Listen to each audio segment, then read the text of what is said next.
السلام علیکم ورحمۃ اللہ وبرکاتہ۔ نماز مغرب کا انتظار ہے۔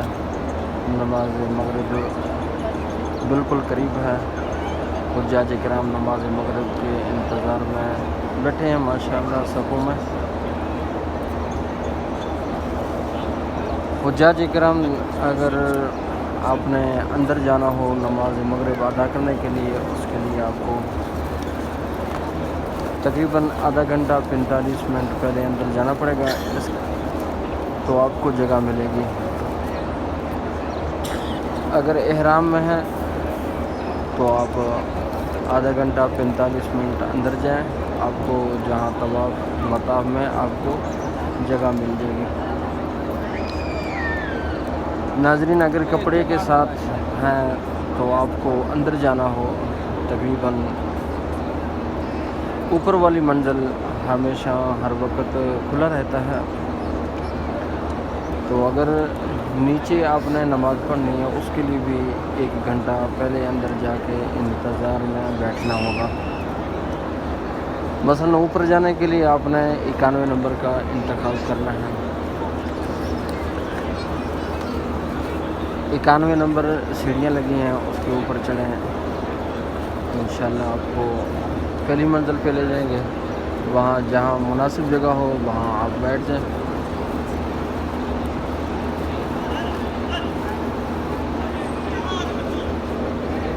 مناسب جگہ نہیں ہے تو آگے چلے جائیں، کہیں نہ کہیں جگہ مل جائے گی آپ کو۔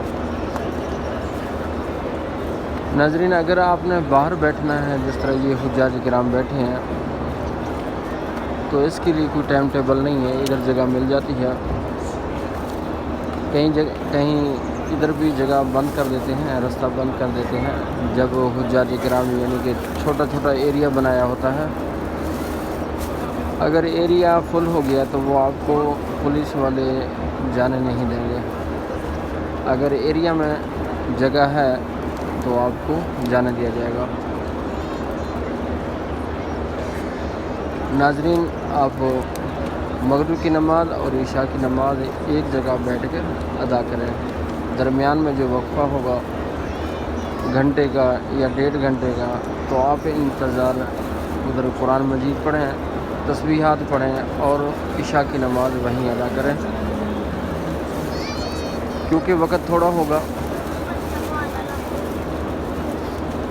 جب وقت تھوڑا ہوگا تو ہر حاجی بیٹھا رہتا ہے، کیونکہ اٹھے گا نہیں، کیونکہ اس نے عشاء کی نماز بھی پڑھنی ہے۔ تو آپ اپنا وضو کو برقرار رکھیں اور عشاء کی نماز بھی وہیں ادا کریں جہاں آپ نے مغرب کی نماز ادا کی ہے۔ اگر آپ نے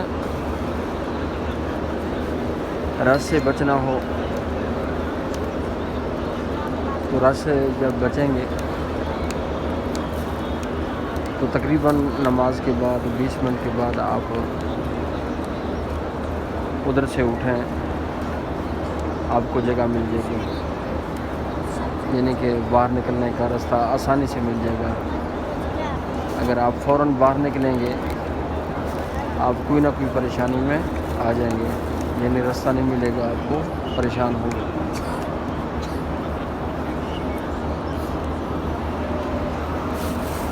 ناظرین امید ہے ہمارے کچھ مشورہ اور ہمارے جو کام ہم بتاتے ہیں تو انشاءاللہ ضرور فائدہ ہوتا ہوگا۔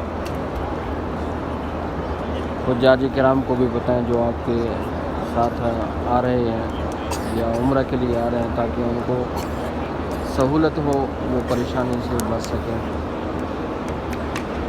ناظرین جگہ جگہ پر زمزم کا پانی رکھا ہوتا ہے، یہ زمزم کا پانی ہے کولر میں، کولر سے احتیاط رکھیں تو بوتل نہ بھریں۔ یہ صرف پانی پینے کے لیے ہوتا ہے، گلاس لگے ہوتے ہیں تو ادھر آپ پانی پئیں۔ اگر بھرنا ہو تو آپ ٹوٹی کا استعمال کریں،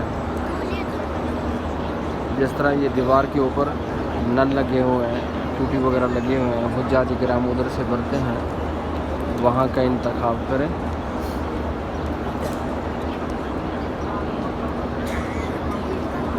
پانی آپ کو ہر جگہ پہ مل جائے گا، زمزم کا پانی، تو آپ پئیں اور دعا بھی کریں۔ اللہ رب العزت سے دعا ہے رب کریم ہم سب کے خطا اور غلطیاں معاف فرمائے۔ اللہ رب العزت ہمارے نمازوں کو اپنے بارگاہ میں قبول و منظور فرمائے۔ ہمارے ناظرین کو اللہ رب العزت ادھر آنے کی ہمت و توفیق عطا فرمائے۔ آمین ثم آمین۔